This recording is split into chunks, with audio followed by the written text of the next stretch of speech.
मेरा नाम वंदना इब्राहिम अम्मापुर है। मैं जिला परिषद उर्दू स्कूल मांगदेवाड़ी में पढ़ती हूँ।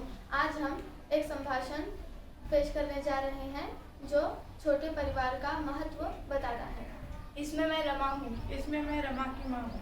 रमा कई दिनों से परेशान से लग रही थी। माँ से उसकी उलझन छिपी नहीं थी और रात को रमा खाना खाकर पढ़ने की बजाय अपने पलंग पर लेटी छत देख रही थी। बेटी के पास बैठते हुए माँ ने पूछा, बेटा कई दिनों से देख रही हूँ, तुम कुछ परेशान सी लग रही हो, क्या बात है?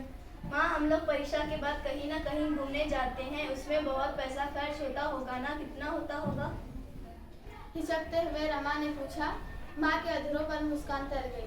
तो तुम खर्च को लेकर परेशान हो? नहीं माँ, अगर हम लोग इस बार कहीं घूमने न जाएं तो क्या वो पैसे मुझे मिल सकते हैं? तुम्हें इतने पैसे की जरूरत क्या पड़ी? माँ की आवाज में आश्चर्य था।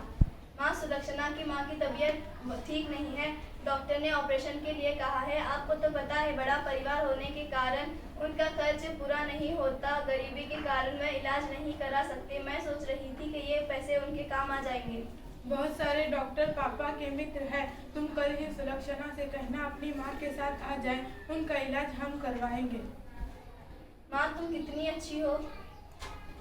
रमा की आंखों में खुशी छलक उठी। मेरी बेटी सबसे अच्छी है क्योंकि उसका दिल दूसरों की तकलीफ से दुखता है। सुनकर रमा का मन खिल उठा। धन्यवाद।